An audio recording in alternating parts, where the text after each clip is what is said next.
E aí então a gente vai entender o que você deve fazer. Bom, só um pouquinho até na segunda parte. Claro, fica à vontade. Há um momento também, como conselheiro, que a gente precisa também do conselheiro na vida da gente. É possível isso, porque a questão até como elencou a questão de psicologia e psicólogo, há um momento que precisa, até o Ivan também de um psicólogo, para tirar esse trejeito que ele acaba pegando de cliente, de pacientes, né? Nós falaremos sobre isso, você tem plena razão. Eu acho que nós precisamos sim, sem dúvida. Nós precisamos subir nas costas dos gigantes, como alguém disse, né? Tem muita gente boa, olha, tem muita gente boa. Você está ajudando esse povo aí, né?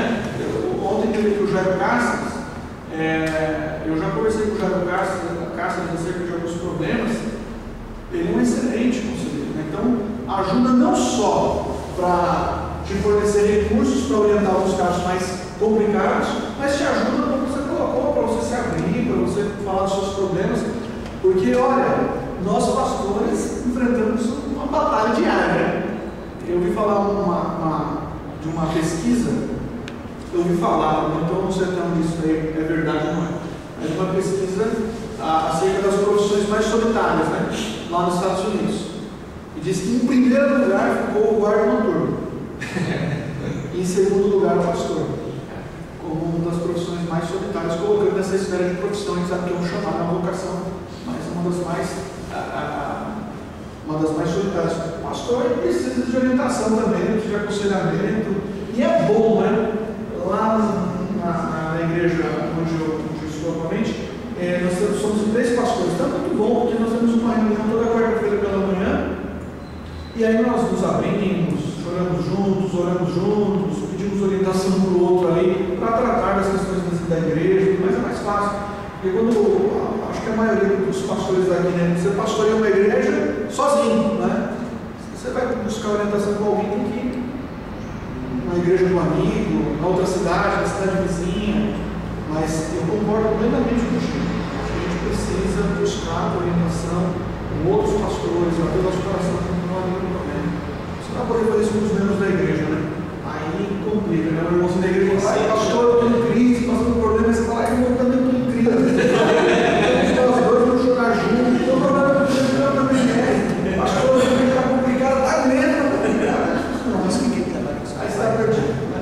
Então, a gente vai entrar aqui na questão da intervenção na crise. Como você vai intervir como uma pessoa que está em crise? Em primeiro lugar, considere uma intervenção imediata, uma intervenção sem meio, direta. Toda crise simboliza um perigo iminente, um tempo de desordem e alto estresse. Logo, o primeiro passo no aconselhamento de pessoas em crise é a intervenção imediata. Se no primeiro contato o conselheiro identificar uma crise instalada, ele deverá agir imediatamente, oferecendo tempo e atenção ao aconselhado. Não pode haver lista de espera para pessoas que estão no olho do furacão de uma crise, pois nesse estado a pessoa pode se tornar autodestrutiva. A intervenção imediata, o que é isso? Vou ilustrar.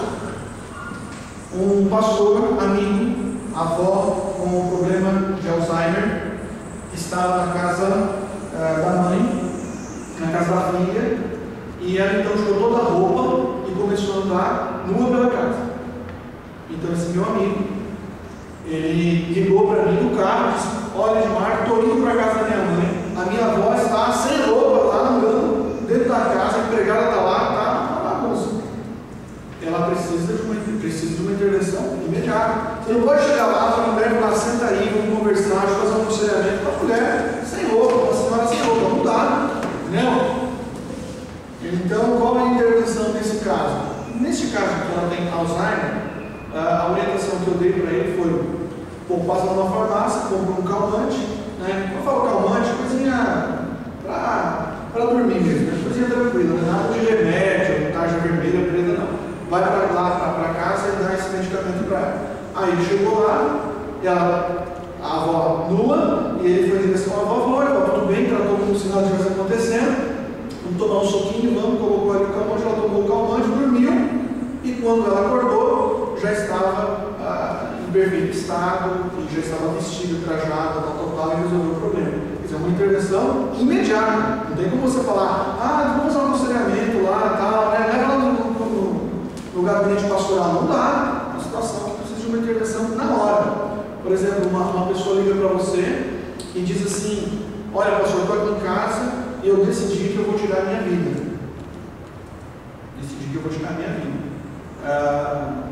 O reverendo, um pastor que foi meu professor de seminário, ele disse isso daí, que uma ovelha ligou e disse: pastor, eu vou tirar a minha vida hoje. E aí disse que quem quer se matar não fala, né? E ele falou: não, irmão, tá, vou orar pelo telefone, tal. Resultado, de manhã a moça tomou tudo quanto é medicamento, foi parar na UTI, quase morreu. Por quê? Não precisa de uma intervenção imediata. Você vai confiar? Essa história de falar: quem quer se matar não avisa. Alguns avisam sim, falam: eu vou matar, e vai lá e faz mesmo. Porque era necessário o quê? Eu vou lá agora, estou chegando aí, né? Uma intervenção imediata, não dá para esperar. Vocês entenderam? Tá bom. Jesus fazia muito isso, esse tipo de intervenção imediata, né? Direto ao ponto, em alguns casos, e resolver. Bem, continuando. Considere a situação anterior à crise. Vamos ler juntos? O conselheiro precisa saber o pano de fundo histórico do indivíduo em crise, fatos, eventos, relacionamentos ou situações frustrantes que ocorreram há dias, meses ou até mesmo anos. São importantes para o aconselhamento. Neste processo, ele deve utilizar perguntas precisas e diretas, visando adquirir informações úteis para diagnosticar corretamente o problema e, consequentemente, criar uma estratégia de atuação para a mudança de reação. Vocês entenderam? Considere a situação anterior à crise. Um exemplo bíblico, bem claro, o exemplo de Ana. Ana estava em crise. Ela precisava dividir o marido, lembra? Com a Penina. A história de Ana os irmãos conhecem bem. Bem, ela era estéril, e a esterilidade também gera crises. Vocês podem entrar com a igreja de vocês. E ela foi para o templo. E lá no templo ela começou a orar. E aparece então o sacerdote e diz o quê? Bêbado. Quer dizer, não conhecia o real problema de Ana. Não sabia que ela era estéril, dividia o marido com outra, a outra fazia chacotas dela o tempo todo. E de repente ela chega lá e o pastor, em vez de acolher, entender o seu problema, ouvir a sua situação, conhecer o pano de fundo, conhecer a situação anterior, ele simplesmente olha para ela e diz: essa daí está embriagada. Uma conclusão precipitada que o sacerdote teve. Então você precisa considerar a situação anterior antes de fazer qualquer tipo de julgamento. Diagnóstico precipitado vai gerar também uma solução que não vai produzir os resultados necessários. Então considere também a situação anterior. Considere a habilidade na comunicação. Isso aqui é um ponto também muito importante. Vou pedir para algum irmão ver. Pessoas em crise geralmente têm dificuldade de expressar o que realmente quer dizer. O impacto da crise pode gerar um estado de confusão, desorientação, desequilíbrio mental. Pacientemente, o conselheiro deve atentar para as declarações repetitivas ou intensas, procurando direcionar o diálogo e filtrar cada afirmação ou questionamento feito pelo aconselhado. Vocês entenderam? A comunicação é essencial, né? Em alguns casos, é claro, às vezes a intervenção tem que ser imediata, mas em outros casos não. Ou se dá um caso, mais um caso. Fui aconselhar uma pessoa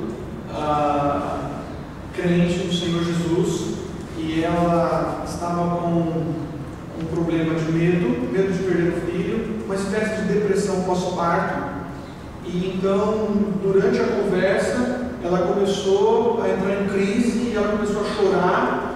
Estava eu e o marido dela na casa dela, e ela começou a dizer: eu vou morrer, eu vou morrer, eu vou morrer, eu tenho certeza que eu vou morrer. E ela começou a entrar em desespero e chorar incessantemente, dizendo que ela iria morrer.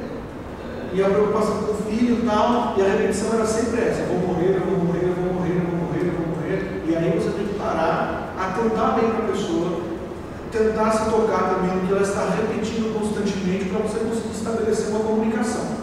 Nesse caso, eu levei ela para um outro lugar, sentei com ela, fiz ela olhar bem nos meus olhos e bati de frente nessa tecla, né, mostrando uma outra realidade bíblica.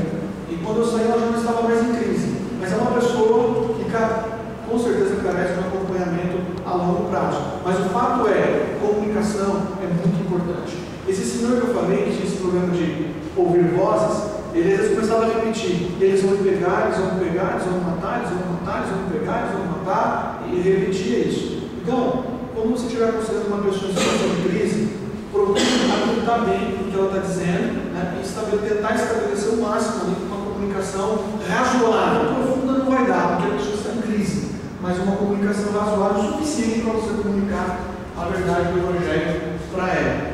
Alguém quer dizer alguma coisa? Considere a interpretação dos fatos. Isso aqui também é muito importante, né? Uma pessoa em crise interpretará incorretamente a realidade do seu problema, devido à confusão mental e à pressão exercida pela crise. O indivíduo poderá ter uma percepção equivocada e distorcida da realidade. Portanto, o conselheiro deve estar atento às declarações, avaliando cada palavra para saber se a mesma corresponde à realidade do problema. Nem sempre, como eu coloquei, a pessoa em crise ela tem uma visão correta acerca do seu próprio problema. Você tem que analisar o que há por trás do problema, ou a raiz do problema. Mas ela fala uma coisa, mas na verdade, lá no fundo, a causa é outra. E ela está interpretando o seu problema com base nos sintomas apenas que ela está sentindo. Ele não está no foco central. Então, você tem que considerar a interpretação dos fatos.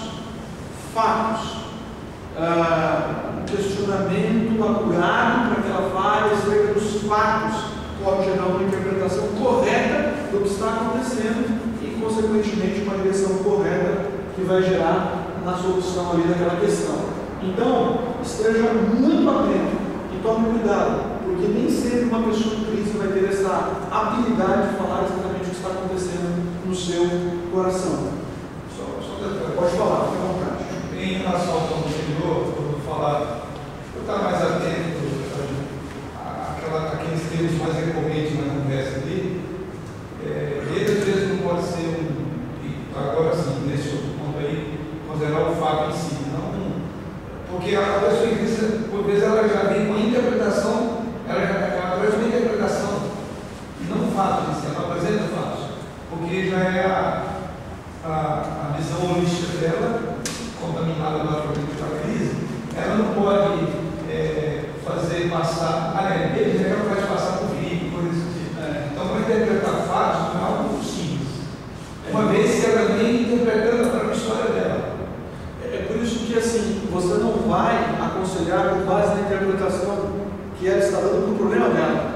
Você vai, na verdade, interpretar os fatos que ela vai falar acerca da vida dela. Entendeu? Por exemplo, assim, ela falou: olha, eu vejo meu filho, caso meu filho foi assassinado. No caso que eu orei, meu filho foi assassinado. Como eu vou lidar com essa questão? Né? Ela vai lidar de uma forma, interpretar a situação de uma forma. Então você tem razão, você vai lidar com o fato em si. Aconteceu isso, e qual foi a reação dela diante disso? Qual foi a interpretação dela diante disso? Como ela tem tentado superar isso?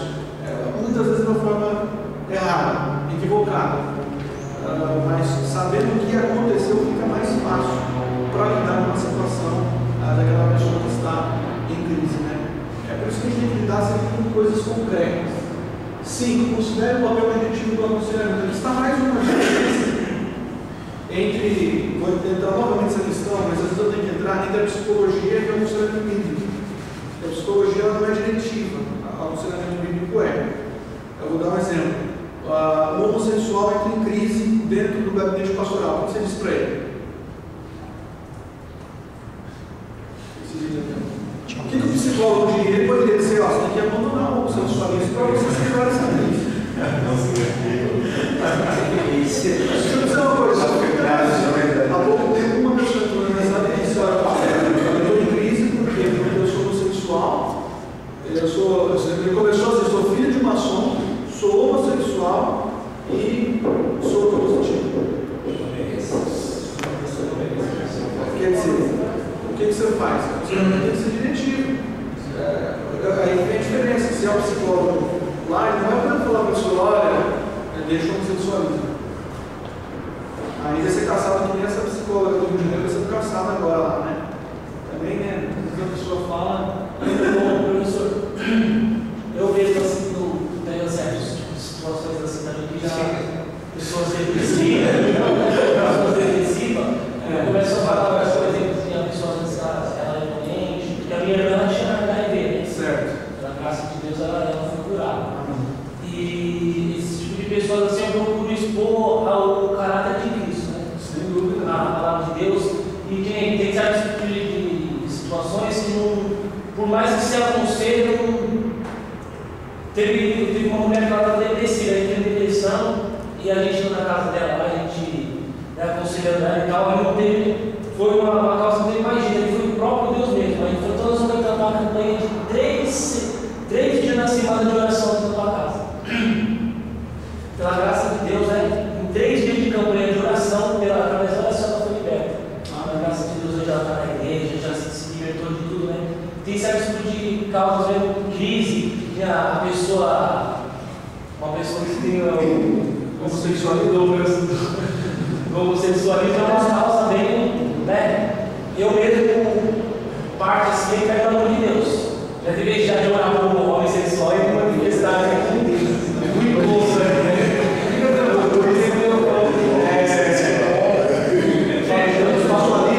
É um problema de moral. Vamos falar sobre isso. Então, assim, uma pessoa infeliz, emocionalmente abalada, sem capacidade de trabalhar, de cuidar de si mesma, com tendências suicidas e trazendo perigo de morte para outras pessoas, deve receber um aconselhamento diretivo. O conselheiro não pode esperar que tal pessoa pense por si mesma e aja corretamente.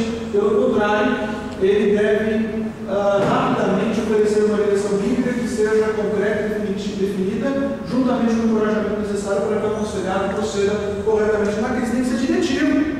Você não vai esperar a pessoa pensar por si própria, para que ela tome uma decisão. Você fala, faça isso, por aqui, esse é o caminho, senão fica complicado. Eu lembro que fui visitar um jovem que era meio esquisito, né? Ou alguns gostam de dizer esquizofrênico, né? Esquisito. E aí ele era homossexual. Eu não sabia. Cheguei lá e falei, eu sou homossexual e Deus, ele aprova o homossexualismo. No Antigo Testamento Deus condenava, mas no Novo Testamento Deus aprova. E eu sei que Deus aprova o Novo Testamento. Então, o que você tem que fazer? Você vai ver diretivo, você vai para a palavra e diz, mas olha o que Deus diz. Então, a intervenção da crise precisa ser diretivo. Você fala, é assim, assim, assim. Porque às vezes a pessoa não vai ter condição de agir por conta própria. É mais ou menos assim, você vai fazer no lugar dela, entendeu? O que é correto, você vai fazer no lugar da pessoa. É muito pesado assim, professor? Oi? Dependendo da situação, se ser diretivo, por exemplo, questão conjugal, permanecer, sair, questão, você ser contundente, dizer isso você tem que fazer, não é? Você está dirigindo a vida de alguém, você não está. Mas você tem que mostrar o caminho e dar força para ele caminhar, mas não dizer se é isso, você tem. Não, veja bem. Em relação ao pecado, a coisa é diferente. Mas exatamente. Porque o pecado é a Bíblia vai dizer, né? Não sou eu. Eu vou mostrar a ele que a Bíblia diz que homossexualismo, a Bíblia diz, né? Mas ele deixou outra situação. Em alguns casos de crise, vamos colocar assim, você precisa de diretivo. Na verdade, o aconselhamento é sempre diretivo, porque Deus dirige a pessoa pela palavra, certo? Mas, claro que é no caso de situações de crise. Vou dar um outro exemplo. Uma pessoa liga para você e diz, vou tirar minha vida. Você tem que dizer para ela, o quê? Olha, você vai prometer para mim, no telefone, agora, que você não vai fazer nada na sua vida quando eu chegar aí. Você foi diretivo. Você promete para mim? Eu prometo, então tá bom, estou indo aí. Há um casal de procura e fala, está numa crise conjugal. Você Você vai orientar, você vai mostrar o caminho, você tem razão. Ô pastor, você vai dar todos os direcionamentos necessários. Mas não deixa de ser diretivo. É que às vezes o diretivo ele é incisivo em algumas situações, em outras não. Mas o aconselhamento ele aceita o diretivo. Eu estava pensando em casos semelhantes que eu tive como conselheiro, né? Uma garota foi violentada, estuprada e agora grávida. E agora ela tirar, interromper essa gravidez ou não, e é muito pesado agora. A pessoa contra uma situação dessa.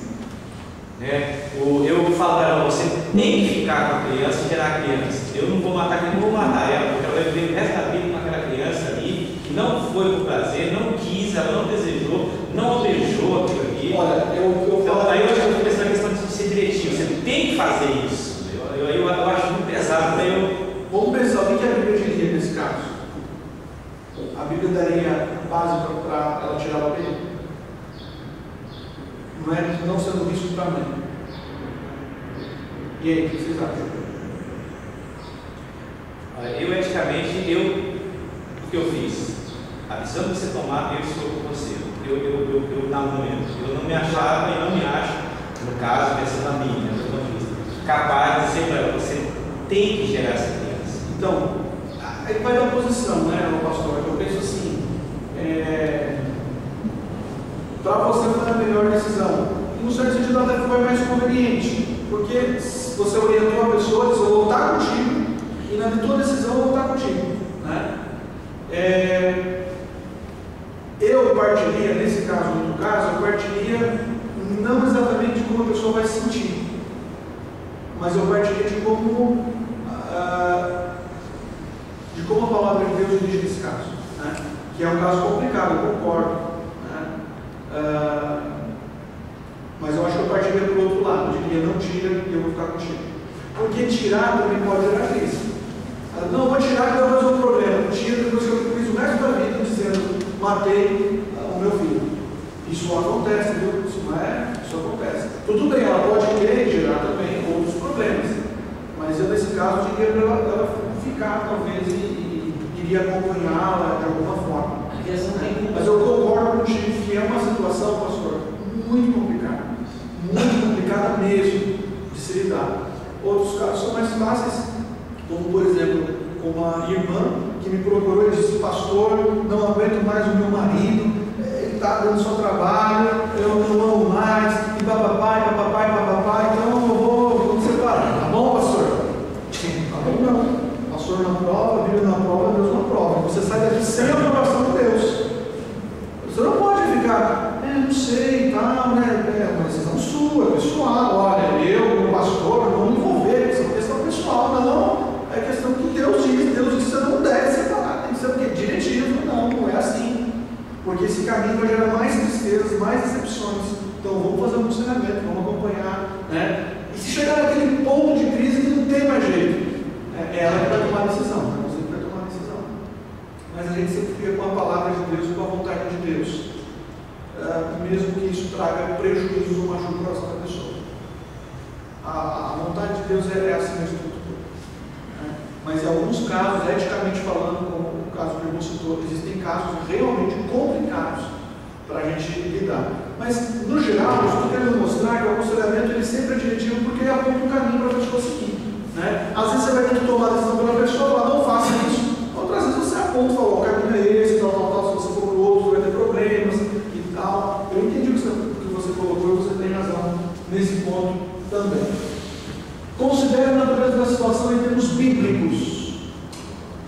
Vamos pensar aqui. Homossexualismo é pecado ou doença? Pecado, certo. Vamos pensar aqui.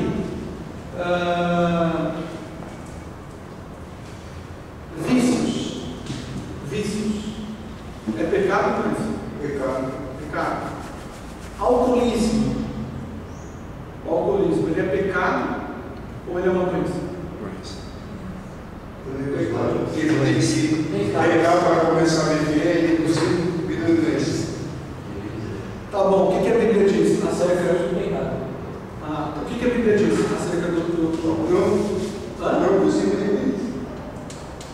Deus não deveria haver. Mas o que mais diz aqui do cruz? Nos vai não fala em Apocalipse que não herdará o reino dos céus.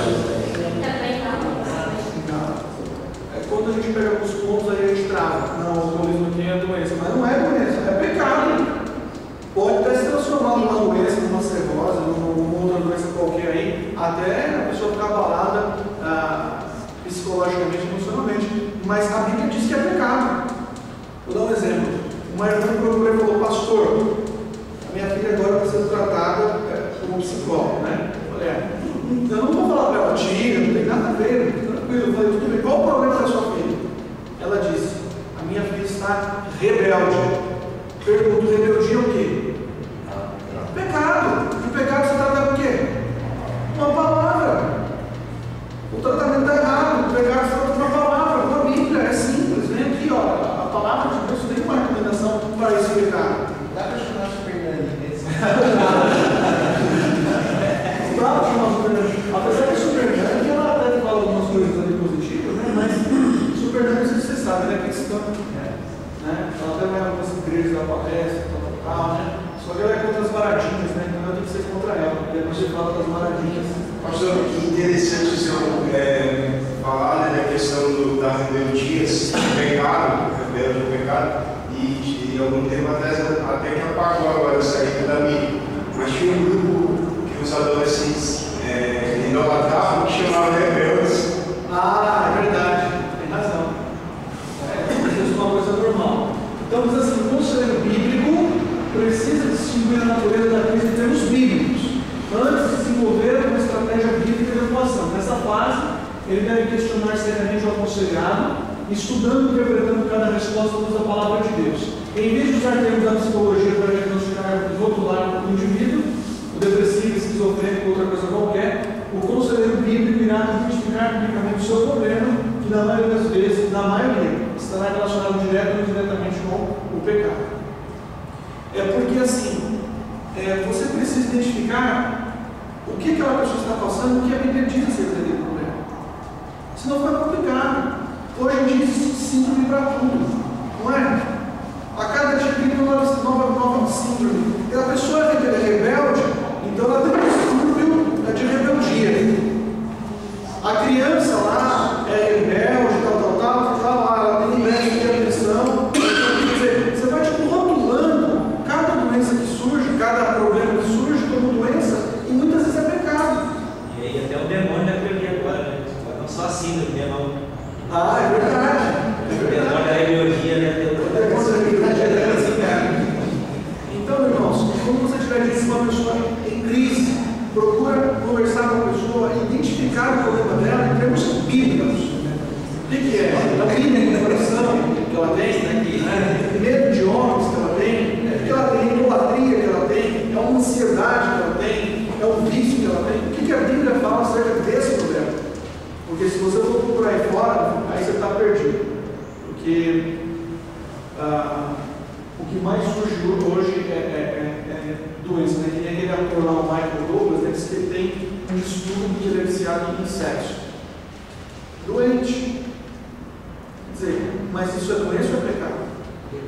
Isso é pecado. Mas é tratado como uma doença.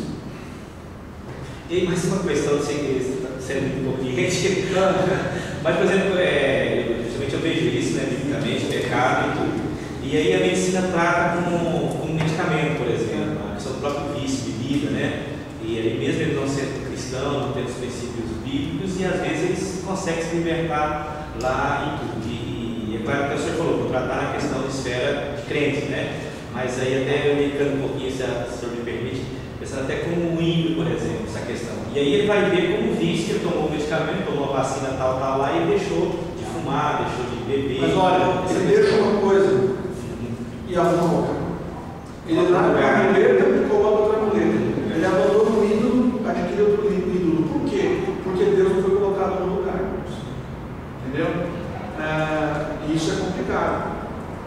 Eu sou contra o tratamento medicamentoso de uma pessoa viciada em nicotina? Não necessariamente. Eu tive um caso, por exemplo, de uma irmã da igreja, que ela crente do Senhor Jesus, e ela até tinha um problema com o cigarro. Problema terrível. Vocês terem ideia que ela deixava de usar o cigarro, ela começava a passar mal, a suar frio, dor de cabeça, ficava de cama, uma situação complicada. Dizem que a nicotina é pior que a cocaína. Quer dizer, eu não estou dizendo que o fato dela usar o cigarro não é pecado. É pecado. Mas ela não pode desconsiderar a realidade física da pessoa. O que eu fiz nesse caso? Uma médica, amiga, filha de um pastor, e eu então conversei com essa médica, e ela então entrou em contato com essa irmã. Ela foi medicada, um remédio muito simples, e no prazo de 2 semanas ela se livrou completamente do vício. Não é nenhum problema. Isso até a gente que eu estava vendo. Agora, só um detalhe: ela podia largar o vício sem o remédio? Podia. Esse é o problema. Ela podia. Pode falar. Não, é justamente essa questão, né, de sendo um cristão, que é possível, mesmo só com a palavra, né, a pessoa ter a sua piedade, a sua vida, a sua fé, de deixar, né, sem medicamento, né, sem o tratamento. Nós temos muitos exemplos na nossa igreja, não é? Pessoas que se convertem e abandonam isso. Eu sou um exemplo disso. Eu fumava até os 17, 18 anos e depois da minha conversão abandonei completamente. Peguei um problema com isso e tinha esse problema. Então, quer dizer, muitos casos, mas aí esse caso não dá para generalizar, muitos casos. Né? Então é possível largar sem? Claro que é, perfeitamente. E aí a pessoa falou de sexo, aquele baixinho lá, cantor, Nelson Neto, parece que ele falou que tinha esse problema também, ele converteu, mas foi da Assembleia de Deus, e quem? Aquele cantor, Nelson Neto. Nelson Neto, certo. Ele falou que ele também, aí convenceu e ficou renovado, restaurado. Tem vários casos, tem vários casos. Tem um começo, né? Se nós estamos homossexuais aqui, toda pessoa que é homossexual, todos que não sei como são o seu conversão.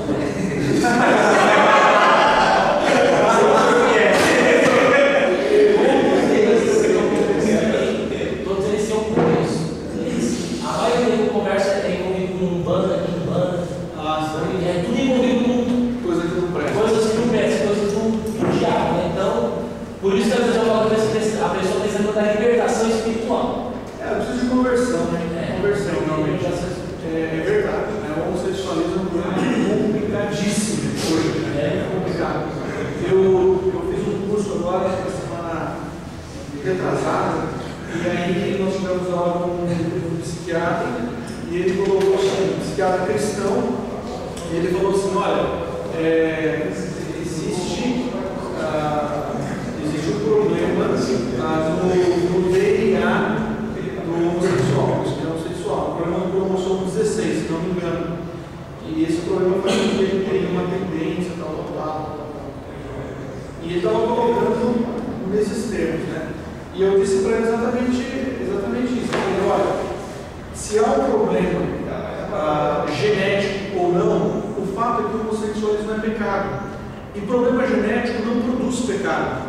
Problema genético pode liberar algo que já está no coração dele, mas não que produz algo. Uma criança é abusada na infância e se torna homossexual.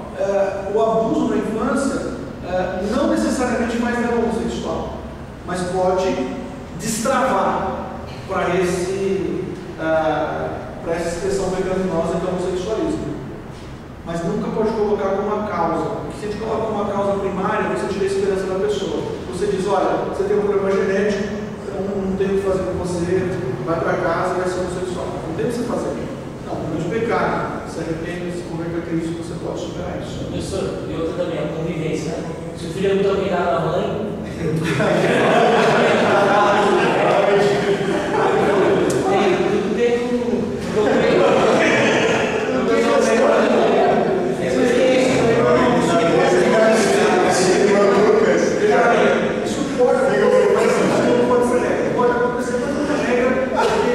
homossexuais que adotam crianças hoje no Brasil e os filhos são homossexuais. Acontece isso. A gente sabe que muitos são criados só pela mãe ou só pela avó. Não sei se é caso de algum aqui, e não tem problema nenhum com homossexuais. Você não entendeu o que eu quis dizer, né? O menino quer brincar com a menina, por exemplo, eu vejo os pais entendendo, às vezes o filho quer brincar de boneca com a menina. Com as amigas, já fala: não, você é boneca, já começa o ensino já de criança, porque às vezes a pessoa pensa: não, mas se torna um começo da vida do irmão. É notório, você sabe disso. Talvez a sua igreja já julgava assim. Existem crianças que você vê, que você percebe que elas têm um trejeito homossexual. Crianças que pegam a roupa da mãe para brincar, que quer brincar com ela. Isso acontece assim, dentro das igrejas. E aí, compete ao pastor, juntamente com os pais, fazer um trabalho dessa criança para que ela seja direcionada para o caminho correto, porque isso é fruto de pecado. E a gente sabe que o ser humano já nasce em pecado, não é? E essa criança manifesta, a gente tem que ficar atento com isso. Intervenção na crise separa os elementos que constituem a crise. Então, J. Adams, ele diz o seguinte: toda crise tem partes, aspectos ou elementos que, para propósitos de entendimento e solução, podem ser separados de algum sentido. O conselheiro deve dissecar a integralidade da crise, encontrando os pontos peculiares da situação, assim ele será capaz de recomendar uma ajuda específica e individualizada que será eficaz no tratamento de recuperação do aconselhado. Vejamos as 4 explicações do Atlas. Então, às vezes a pessoa chega diante de você, é tão complicada a crise, o problema é tão complicado, que você tem que secar, entendeu? Não, calma aí, vamos começar aqui. Vamos para cá. Você tem que formar um quadro de referência para você tratar a pessoa, senão não dá. Então ele diz o seguinte.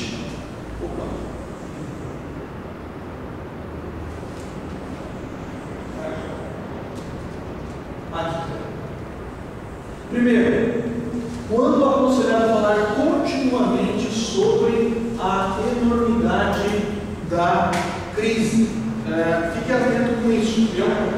O aconselhado, ele às vezes engrandece demais o problema. E quando ele engrandece demais o problema, você não consegue oferecer uma solução, porque ele já coloca um ponto final para o problema dele. Então, quando ele engrandecer muito o problema, você fala, calma aí, vamos por partes. Vamos começar do começo.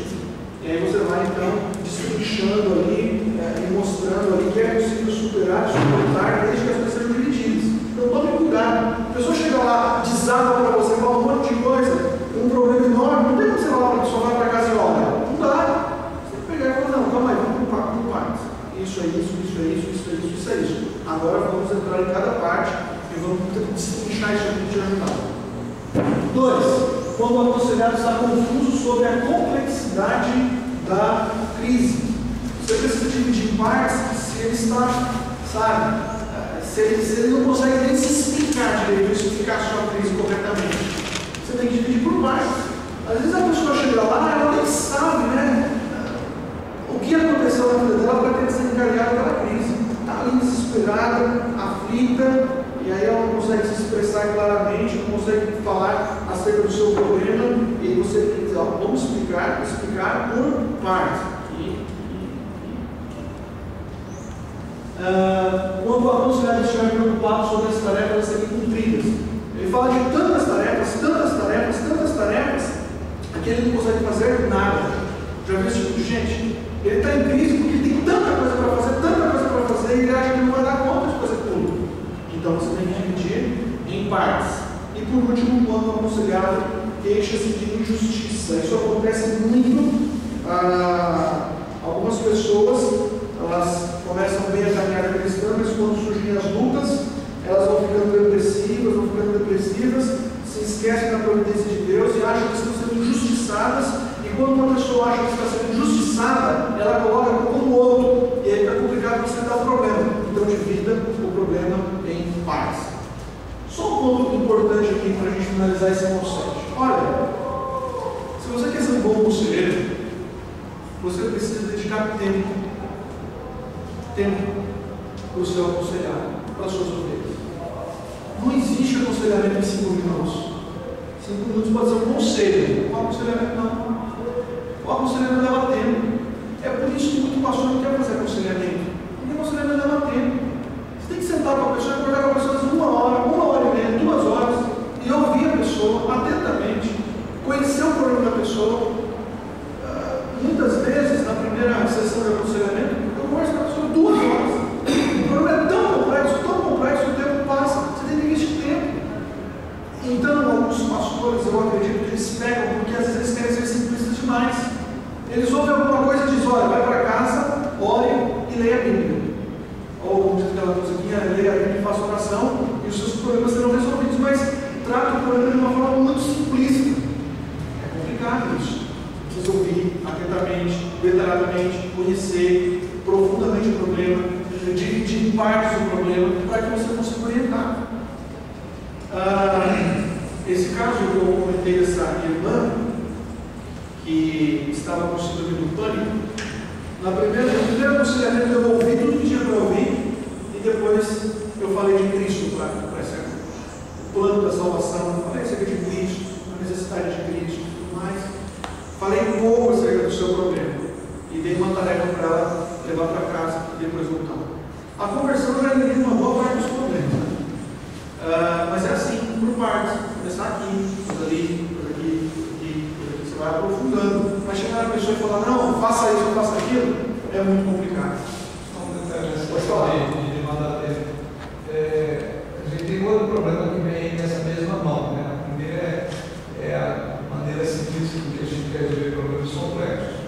E aí, em função do tempo, gastar tempo, coisa nesse sentido. E, por outro lado, a gente tem, infelizmente, uma cultura do não aconselhamento já. Quer dizer, a própria igreja, a menos do contrário, você fala para ele, estabelece ali na primeira, na segunda sessão de aconselhamento, o processo, como desenvolver, como vai ser feito, que eles saibam todos os passos serão tomados. Tem muitos que não querem, eles querem chegar e já resolver logo o projeto. Uma solução instantânea. Então, esse é o problema, a cultura de que aconselhamento é uma conversa de casal mesmo. Na igreja eu cheguei há 3 anos atrás, eu lembro bem, eu estava comentando de novo depois do culto, foi acho que o segundo sermão que eu preguei, já estabeleci na igreja, como pastor da igreja. E numa ocasião, dentre esses que comentavam, uma senhora que eu acho que eu não tinha visto ainda no culto anterior, nem na escola dominical, e ela falou, pastor, eu só queria falar com o senhor o seguinte, o senhor está chegando agora, desculpe, estou tendo contato com o senhor agora e tal, só me desculpe, mas eu estou no processo de separação e queria falar com o senhor que quinta-feira eu vou estar de volta, como o senhor está chegando agora na questão do pastor. Aí eu falei, olha, não, eu tenho 2 coisas a dizer. Se é comunicado eu estou. O senhor me comunicou já sobre o assunto. Segundo que esse assunto, no momento como aqui, eu não costumo tratar. Eu gostaria que a senhora me desse a oportunidade de conversar com a senhora durante a semana, antes da quinta-feira. E aí, ela acho que ficou assim, sem entender. Aí foi no gabinete na terça-feira, e chegando ela em pé, eu acho que esse período ela procurou saber alguma coisa sobre a minha pessoa. Assim, nessa área de aconselhamento. Aí alguém já tinha dito para ela, acho que foi para vídeo, até brincando com ela, que achava bem que era de ter que conversar comigo. Até mesmo Conversar com o pastor, nessa vez. Porque ela estava com o assunto para mim não resolvia, dizia ela que ia assinar de novo.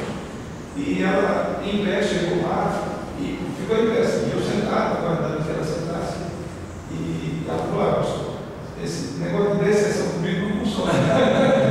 Acho que para a gente brigar com ela, acho que ela foi lá para mim, que acho que não gostou. E daí ele passou assim, eu vi e pronto, né? E o fato de eu ter pedido para que ela fosse, e alguns para mim já me conheciam, né? De outra igreja, então acho que todo mundo calma, paciência, para todos orientar e tal. Acho que ela levou na brincadeira essa questão, né? Ela estava inquieta sobre ter que conversar comigo. Eu achava que era um assunto que eu não tinha para dar. Bom, troca de miúdo, eu sei que e dela foi mais de 10 sessões no final. Graças a Deus o casamento está restaurado, voltou. Mas e ela sabe o negócio da quinta-feira. E foi necessário tempo. Muito tempo de investimento para você. Olha só, nós não simplesmente chegar lá com uma palavra e uma resolvido, né?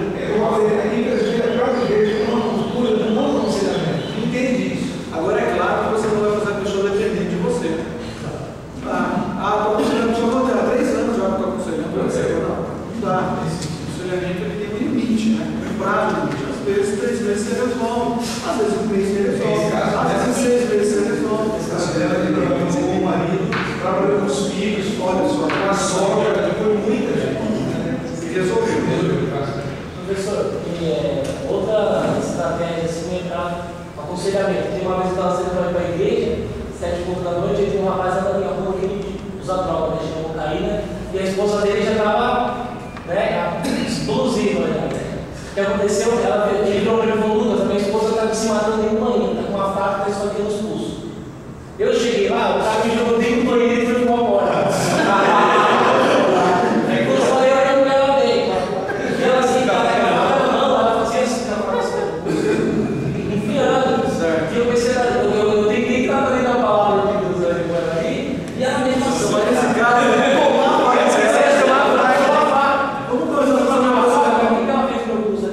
ela passou a faca no meu pulso.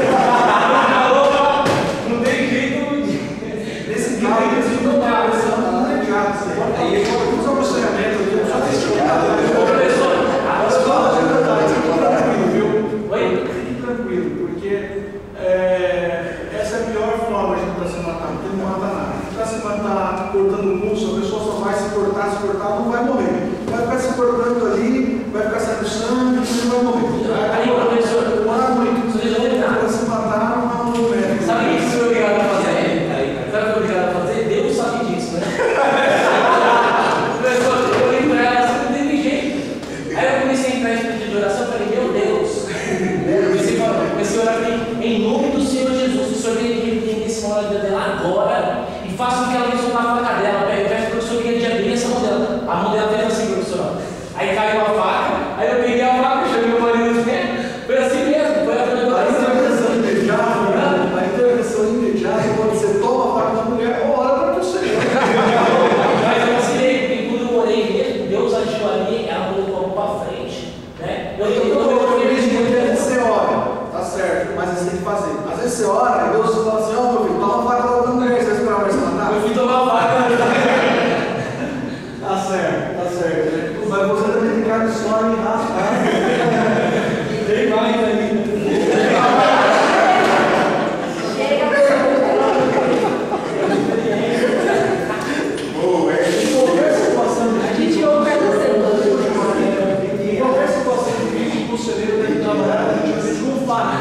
As estações, teorias, posições, analogias desconfiáveis para que possa chegar numa interpretação real da crise. Acredito que possa haver necessidade de manutenção desses fatos, principalmente se a pessoa em crise estiver alterada, geralmente está alterada. Então, trabalhe sempre com fatos e não com abstrações teóricas, assim por diante. Né? Que você viu a mulher estava lá com a faca. Né? É importante trabalhar com fatos. O que aconteceu de fato na sua vida naquele momento? A pessoa entra no gabinete e fala: pastor, estou em crise. O que aconteceu de fato? Como foi? Foi assim: o marido me traiu. Isso não significa muita coisa. Mas foi quando? Né? Já faz tempo que ele está traindo você? A gente com fatos. Né? Aconteceu alguma coisa depois? Você teve alguma conversa com ele? Procure trabalhar com os fatos. Quer falar uma coisa assim? A questão do tempo. Muitas vezes, como pastor no ministério, muitas vezes a atividade da igreja é muito intensa, muitas vezes o pastor fica sem tempo para aconselhar os membros. É importante também estar formando líderes na igreja no aconselhamento, para estar aconselhando, ajudando. Olha, eu concordo. Aconselhamento, quando o assunto é mais simples, menos complicado, tem que ser tratado na igreja por meio dos dons que Deus deu para os irmãos. Dom de exortação, dom do pastorado, né? Dom de pastor. Deus deu esses dons, a igreja vai servir.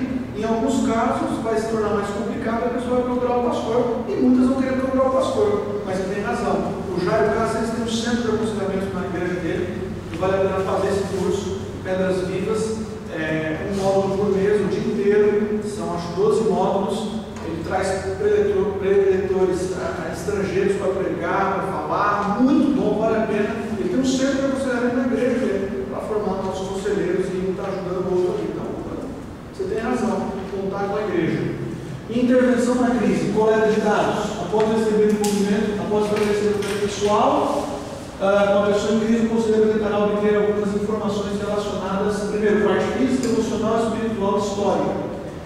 Só para vocês entenderem aqui, parte física, você pode avaliar se a pessoa, por exemplo, tem dormido bem, por exemplo, entendeu? A pessoa tem dormido, tem conseguido pegar no sono aí e tal, né? A ausência de sono pode gerar várias crises. E tem gente que chega lá e está sem dormir já faz 3 dias. A alimentação, esse equilíbrio nutricional também pode gerar outras complicações. Exercício físico é uma boa, pode ajudar. Doenças, medicação principalmente, né?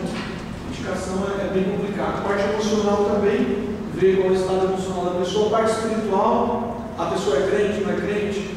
Olha, uma pessoa em crise, quando ela chega na tua sala, e você faz a pergunta: você tem lido a Bíblia e orado? Na maioria das vezes, a pessoa vai dizer não. Na maioria das vezes. A pessoa chega na igreja e pergunta: você tem buscado a Deus, lido a palavra, tem orado, tem buscado o Senhor? Não, pastor. Maioria. Então, quer dizer, a situação espiritual da pessoa e também a parte histórica, né, os dados relacionados à história daquela pessoa e assim por diante. Esses dados você coleta através de perguntas, né? Interpretação dos dados, a gente está caminhando para o final desse ponto 4. A interpretação dos dados é extremamente importante. Quer dizer, a pessoa conheceu todos os dados, você sabe o que está acontecendo com ela agora. E diz assim, então, a interpretação dos dados é extremamente importante, pois se os dados forem corretamente interpretados, o encaminhamento e a implementação também serão eficazes. Algumas perguntas podem ajudar nesse processo. Qual é a categoria bíblica que melhor descreve a pessoa em crise que estou aconselhando? Qual a linguagem bíblica que melhor descreve os problemas que essa pessoa está experimentando? Quais perspectivas a Bíblia nos fornece acerca das causas aproximadas da crise? Entramos então no 5.1.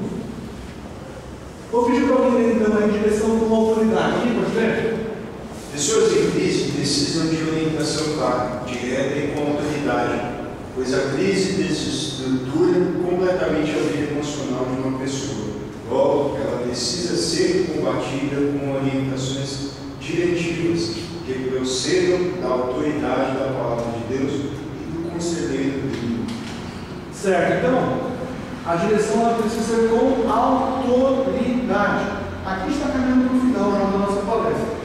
O que é uma direção com autoridade? É você entender que na hora que você está com a palavra de Deus, você tem todas as bases necessárias para dizer para a pessoa o que ela deve ou não deve fazer, o que ela deve deixar de fazer. Você tem toda a autoridade que vem por meio da palavra de Deus. O nosso aconselhamento ele tem autoridade porque ele vem acompanhado da autoridade que vem do próprio Deus. Então, uma direção com autoridade. A pessoa chegou ali, está em crise. Você identificou o problema, você interpretou o problema, você está conversando com a pessoa, você fala: agora eu vou partir para o direcionamento, mas uma direção com autoridade. Olha, o que eu vou falar tem base na palavra de Deus. Uma direção concreta. Tome cuidado, porque você não pode ser subjetivo com uma pessoa em crise. Às vezes a gente trata as coisas de forma muito subjetiva, muito abstrata. Pessoa em crise tem que trabalhar de forma concreta. Ó, você vai pegar a Bíblia, você vai ler na sua casa o Salmo 46, na segunda, na terça você vai ler Provérbios capítulo 3, tal, você vai ler. Tem que ser mais assim, trabalhar com dados concretos, entendeu? Ó, você vai deixar de fazer isso, você vai começar, se for o caso, a dormir mais cedo, ó, você vai evitar certos ambientes, mas tem que ser o quê? Concreto na tua direção. Se não for concreto, não adianta. Então eu vou pedir para alguém ler ali essa parte. Alguém pode ler? Pessoas em situação de crise e emergência precisam de conselhos e orientações concretas. Qualquer direcionamento geral ou abstrato poderá prejudicar a eficácia do aconselhamento. Os conceitos abstratos ou gerais devem se tornar concretos. Palavras abstratas como amor, fé, confiança e esperança podem ser transmitidas e aplicadas de tal forma que conduzam o aconselhado a tomar uma decisão. É porque amor, fé, confiança e esperança são termos abstratos. Você tem que amar mais, tem que ter mais fé, tem que confiar mais, tem que ter mais esperança, são termos abstratos. E essa pessoa de crise não consegue captar isso. Entendeu? Então você tem que dar um direcionamento mais concreto para a pessoa. É mais ou menos assim: você pega na mão e leva a pessoa e fala: ó, é assim que você tem que proceder, é assim que você tem que agir. Só nesse caso desse rapaz que estava consumindo o pânico, a orientação dele para ele foi a seguinte: ó, você vai começar a proceder da seguinte forma. Então tinha lá uma devocional diária para ele: oração, princípio bíblico, bíblico, textos bíblicos, oração, decorar um versículo, e um dos pontos é você vai sair na rua, porque ele não sai mais na rua. Então você vai começar a sair na rua todos os dias pela manhã, depois todos os dias à tarde, depois todos os dias à noite. E eu fui algumas vezes com ele, e eu saía com ele, andava, então nós passávamos perto de umas lanchonetes, bares na vizinhança dele, e aí eu olhava e eu falava, e aí? Aí ele falava, olha, eu estou sentindo que aqueles caras do bar que estão na frente, eles vão me pegar e vão matar. Aí eu dava mais um pouco, falando, aquele cara que está me olhando no carro, devagarzinho, aquele cara, eu acho que ele vai parar o carro e dar um tiro. Mas eu estou querendo mostrar que eu tinha que sair com a pessoa, ir com a pessoa, ir para o campo com a pessoa, dar um direcionamento concreto, não simplesmente falar, ore e leia a Bíblia. Não é tão simples assim. Então, o direcionamento precisa ser concreto. Isso, isso e isso. Faça isso, isso e isso. É mais fácil para lidar com esses termos relacionados a amor, esperança, que são termos bíblicos mais abstratos. Direção através da persuasão bíblica. Alguém pode ler o primeiro ponto?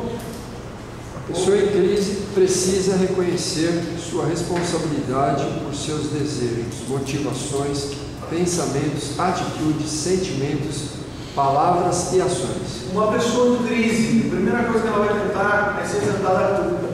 Quem é culpado? Meu marido. Quem é culpado? É o não ter dinheiro. Quem é culpado? É a enfermidade. Quem é culpado? Todo mundo é culpado. A igreja é culpada, menos ela é culpada. Então ela vai sempre tentar retirar a sua culpa do seu problema. Então você tem que mostrar que a responsabilidade é sempre pessoal. Sempre pessoal. Se você tira a responsabilidade pessoal, você tira a esperança da pessoa. A única esperança que há é ela reconhecer que todo aquele problema foi gerado por uma reação pecaminosa dela e que ela pode ser conduzida, restaurada por meio de uma orientação bíblica. Mas tome cuidado, tá bom? Com essa questão. A pessoa precisa reconhecer a sua responsabilidade. 2. A pessoa em crise necessitará ter a percepção de que a mudança bíblica requer uma decisão. Para mudar, precisa decidir mudar também. É claro, a pessoa chega lá e fala assim, que nem esse rapaz que eu orientar e falou, olha pastor, eu sou homossexual. Aí então eu falei para ele, olha, o sexualismo, segundo a Bíblia, é assim, assim, assim. O caminho para você deixar o sexualismo é, em primeiro lugar, queime todas as revistas que você tem aí, né? Define essas revistas, define aos seus DVDs aí, define aos sites, tire a internet da sua casa, isso é tudo muito prático, entendeu?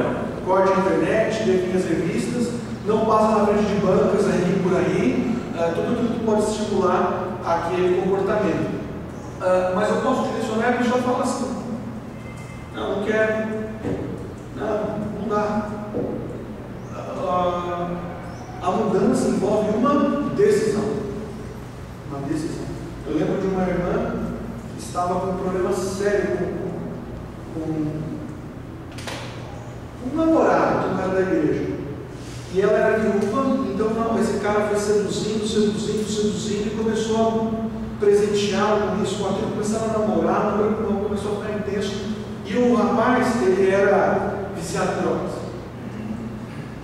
Bom, ela foi ajuntando aquela parafernália de fotos, livros, espíritas e tantos outros, vários materiais que lembravam do namorado. E ela começou a entrar em crise. Quando ela procurou, ela estava em crise profunda, porque ela dizia que gostava, mas não podia ficar, porque o rapaz procurou com drogas, e o rapaz estava abusando dela já, queria se aproveitar dela, porque ela tinha uma condição muito boa.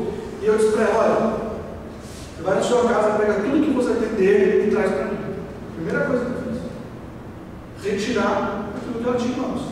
E ela trouxe todas as fotos, trouxe pirâmide, trouxe umas coisas lá, sabe, cristal, trouxe tudo que me deu, coloquei tudo no saco, para cidade do arquivo morto. E aí eu comecei o aconselhamento, fiz uma direção concreta, eu devo tomar uma decisão. Uma outra irmã que disse assim, eu estou querendo me libertar dos vícios, e foi interessante esse caso, porque essa pessoa queria se libertar, mas continuava frequentando os mesmos lugares, as mesmas companhias, e aí ninguém se liberta. Vou tomar uma decisão. Qual a decisão? Olha, não vai frequentar mais esses lugares, não vai ter mais esses amigos, assim por diante. Lembro de um jovem que tinha problema com masturbação, problema sério na igreja. Primeira coisa, retirar a internet do quarto. Ficar lá no quarto a noite inteira funcionando o site pornográfico. Cortar a internet, se for o caso. Retirar tudo aquilo que ele tem que possa levá-lo ao pecado. É como Jesus Cristo disse, né? Se a tua mão te faz pecar, corta. É a amputação radical. A amputação a tudo aquilo que te liga ao pecado. Isso é um processo importante. E por último, ali, os pensamentos, os desejos, as ações que atrapalham a conselhado em crise, na recuperação, devem ser despojados, substituídos por aqueles que promovam a mudança, que é o que eu falei. Qual é a diferença entre o aconselhamento bíblico e a psicologia? É essa a diferença. Que a psicologia não vai colocar nada no lugar e o aconselhamento bíblico vai colocar algo no lugar. No caso desse rapaz que ouvia vozes em crise, o aconselhamento vai dizer: essas vozes são falsas, você não pode acreditar nelas. O que o aconselhamento bíblico vai fazer? Você não vai ouvir essas vozes, você vai ouvir a voz de Deus por meio da palavra. Você coloca algo no lugar, senão você só tira uma muleta e coloca outra. Não resolve o problema. Bem, direção com esperança. Alguém pode ler aí? A esperança exerce um papel determinante no processo de aconselhamento de pessoas em crise. O papel do conselheiro é infundir a verdadeira esperança bíblica no coração daqueles que não são conseguindo suportar os seus próprios fardos. Então a esperança é fundamental. Quando a pessoa chegar diante de você, ela vai chegar assim: não há esperança para mim. Não há saída, não há solução. O meu casamento está acabado, meu filho não tem mais jeito. A pessoa vai chegar, agora eu estou com câncer terminal. Ela sempre vai chegar dizendo: não há esperança para mim.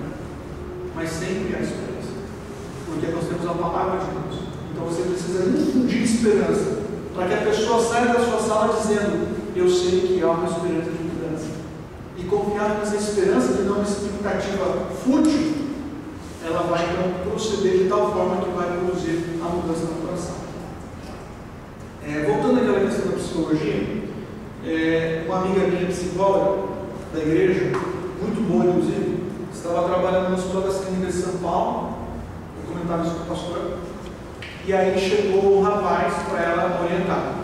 Esse rapaz, ele veio do Nordeste, ele passou por vários exames e diagnosticou um câncer, e esse câncer estava já avançado, e o médico disse para ele: olha, você tem mais uns 3, 4 meses. Não havia ninguém, o médico foi sincero com ele, disse que a situação dele não iria muito longe, e me encaminhou para o psicólogo, porque na medicina não havia mais recursos. Então ela chegou lá e contou a história para ela: olha, doutor, ela tem mais 3 meses de vida. O que a senhora tem para dizer? E aí? Não, confie em você mesmo, você vai conseguir, tenha autoestima, se autovalorize, você é alguém, procure a resposta dentro do seu coração. Você tem 3 meses para se autovalorizar. Você tem 3 meses para se autovalorizar o máximo possível. O que você vai fazer numa situação como essa? E aí? Ela não tinha resposta, porque ela não tinha esperança bíblica para aplicar, e ela não podia aplicar a esperança bíblica nesse caso. Estaria contra a ética da psicologia. Aí o próprio camarada disse: doutor, é só Deus mesmo na minha vida. Só Deus mesmo para me ajudar nessa situação. E ela acabou pegando embalo e falando alguma coisa que tipo isso para ele. Mas é que situação complicada, cara? Qual a esperança? Uma coisa para homossexual, né? Ela, isso que eu ia perguntar. Sem dúvida. O cara chega lá no escritório dela, ela como cristã, fala para ele: sai para armar. Exatamente. O senhor já tratou com assim, o senhor faz tratou dela, essa questão. E é complicado, né? Ela fala assim: eu, psicólogo, vem uma pessoa nessa situação, eu vou ter que pedir dela a verdade. Você precisa omitir a verdade. Se você não omitir a verdade, você vai estar indo contra a ética. E você é professor. Uma questão.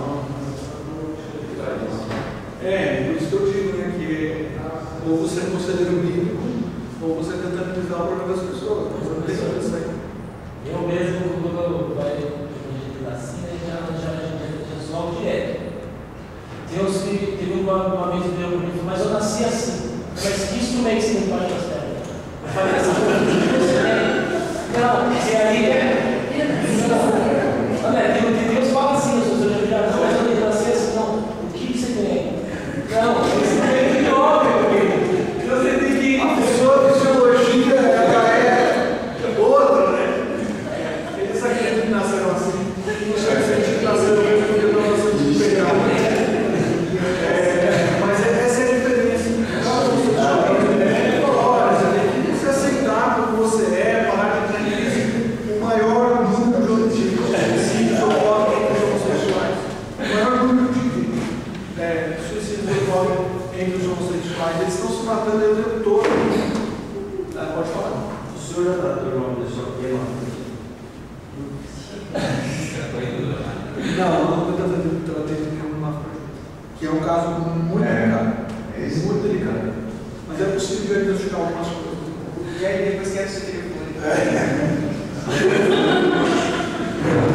Direção fundamentada no compromisso. Se o aconselhado em crise deseja realmente uma mudança, ele deve assumir um compromisso real e verdadeiro com Cristo e sua palavra.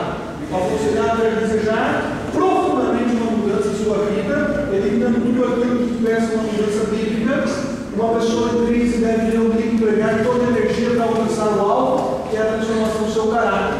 Uma pessoa em crise deve redirecionar a confiança, descansando no fato de que Deus proverá a força e os recursos necessários para enfrentar tal situação. Precisa haver compromisso. Se não houver compromisso, não há mudança em hipótese alguma.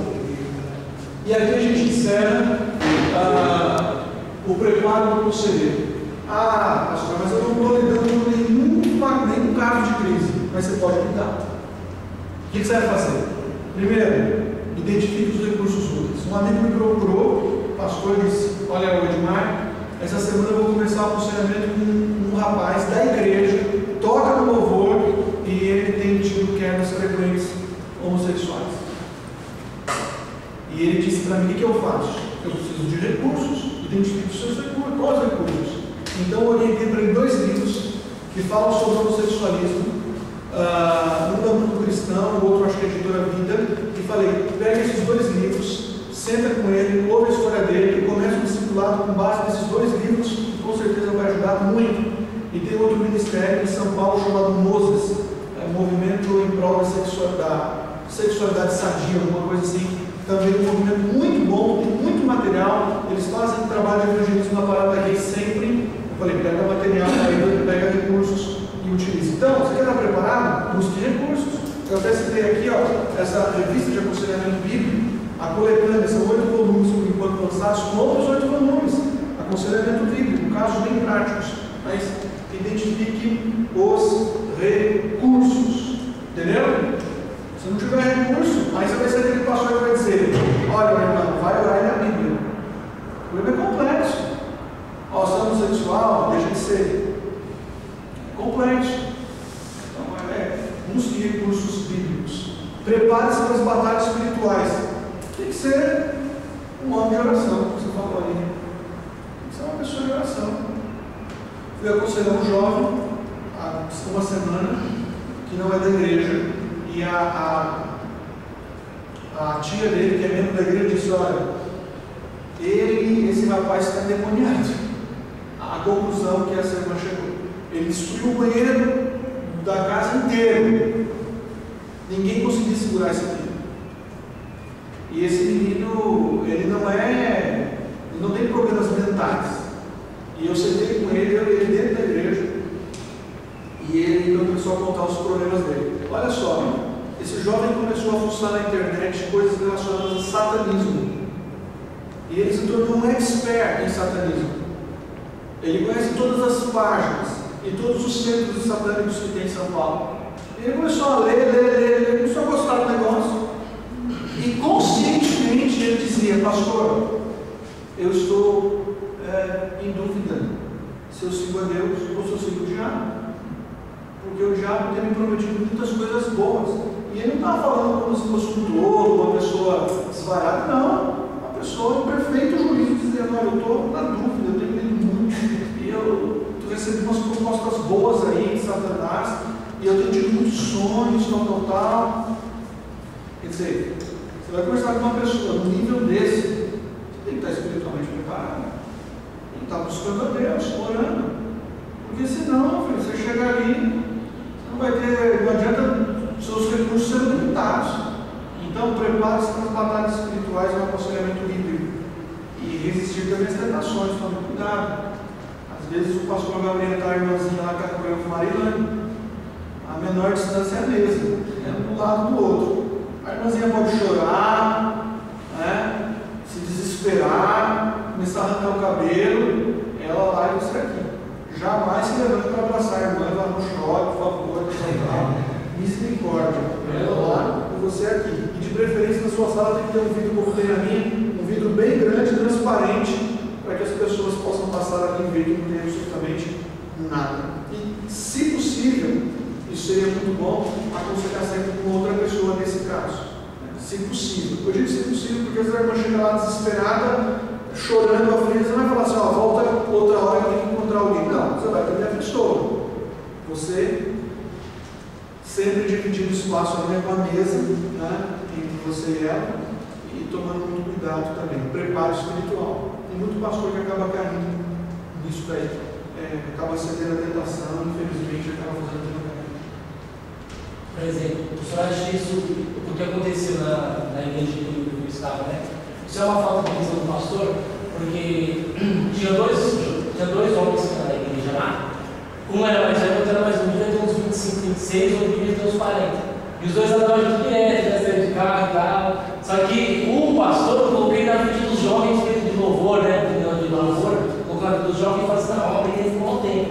E os dois sempre não, os dois é irmão e tal, né? Uma conversa assim, né? Aí o que aconteceu? Foi aniversário dele, alugaram um buffet. Alugaram um buffet pra gente comemorar o aniversário dele, só os jovens. Só que eu já tinha percebido o negócio quando falou assim: os jovens vão roubar pra você, o jeito que ele chorava, né? Eu já vi esse homem aí, não sei, né? Ele chorava, né? Mas havia problema? Havia um problema. No final, a situação dos dois era. Tinha um caso. O mais velho de 40 largou da esposa, abandonou a família pra ficar com isso daí. Agora os dois sumiram, né? Depois ficou sabendo o negócio dela. Muito complicado. Falta o quê? Divisão do pastor dele? Complicado, né? Começa a andar muito junto, o pastor tem que ficar muito esperto, né? Mas é claro que existia irmandade também. A gente sabe que Davi e Jonathan eram bem amigos, bem próximos. A gente não pode confundir tudo com homossexualismo, né? Não dá. Existem irmãos que são queridos e amados, que a gente deve ficar perto deles. Prepare-se para um discipulado prolongado, nós já falamos sobre isso, não é como escardiólogo. Provisão prática. Quando eu falo provisão prática, é que você tem que ser objetivo, concreto, não é tratar de forma simplista como eu coloquei. Ofereça uma perspectiva de fé. Tem um livro que foi lançado pelo John Piper, chamado Graça Futura, pela editora Hachette. Compre esse livro, é um livro muito bom, excelente para o aconselhamento bíblico. Ele fala exatamente sobre essa bondade futura de Deus para com a nossa vida. E ele trabalha vários casos, ansiedade, ganância, são vários capítulos, ele trabalha vários casos com base nesse ponto aí, que é a perspectiva da fé. Você infundir fé para que a pessoa tenha essa confiança na graça futura de Deus. Ela está em crise, mas ela sabe que a graça futura de Deus vai entrar em ação, como diz Paulo, né? Todas as coisas cooperam para o bem para aqueles que amam a Deus. E por último, parceria na solução de problemas. Eu acho que é aquilo que você falou, que é você contar com outros pastores, conselheiros para te ajudar também, né? Outros recursos humanos que podem te ajudar. Concluindo aqui agora. E só um pouquinho, professor. Pode falar. Você acha que para a gente, como na minha época, eu estudei no seminário, os livros de teologia pastoral, acolhimento, eram sempre livros do Richard Wagner, por exemplo, lá do pastor Aprovado, mas eu não conseguia ligar assim a época que ele foi, que ele viveu, a situação americana, conosco aqui, a nossa realidade, a questão da nossa sanguínea parece que é mais acelerada, as mulheres, os homens também, e os americanos,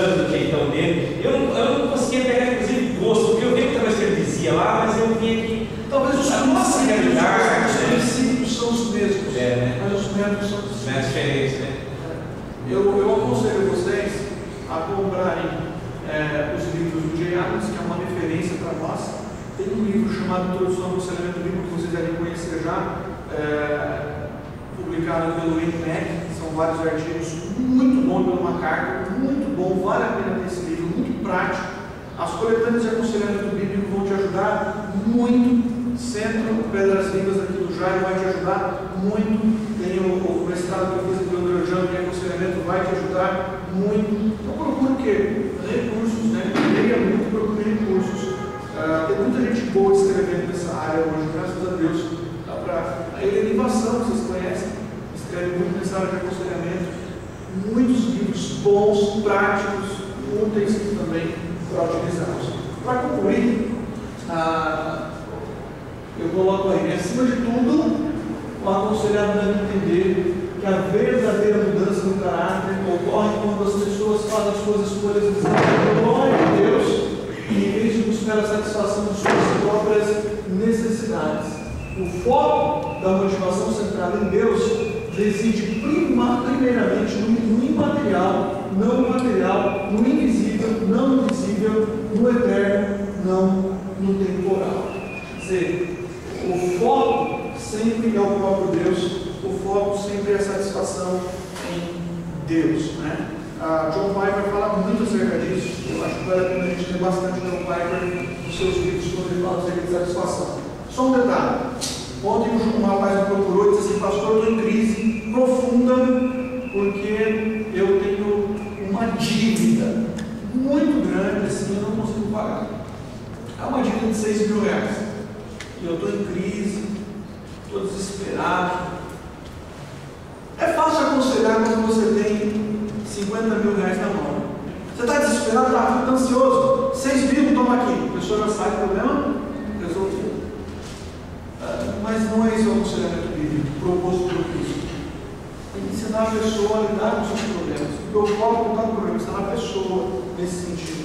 Lidar com o problema, encarar o problema, resolver o problema de forma bíblica. Porque senão a gente sempre vai tentar resolver o problema em si e não tratar do coração do aconselhado.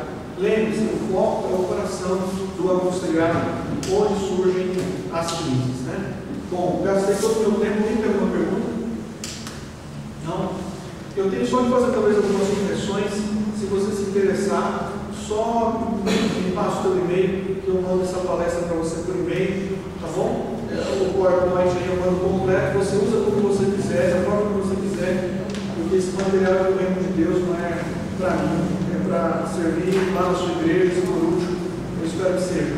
Eu queria só fazer uma oração para encerrar nesse momento, e eu fiquei muito feliz de conhecer aqui o seminário, pela oportunidade do Sandoval, do Senhor que deram.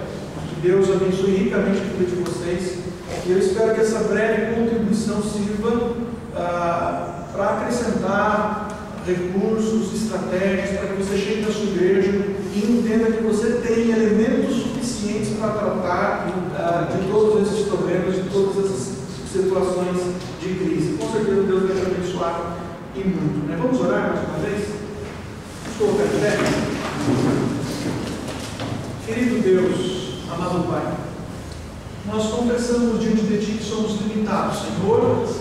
Em muitas situações ficamos também confusos, também ficamos desorientados, às vezes ficamos sem saber o que fazer, Pai. Mas nós rogamos nesta manhã, em nome de Jesus, que o Senhor, ó Deus, nos providencie todos os recursos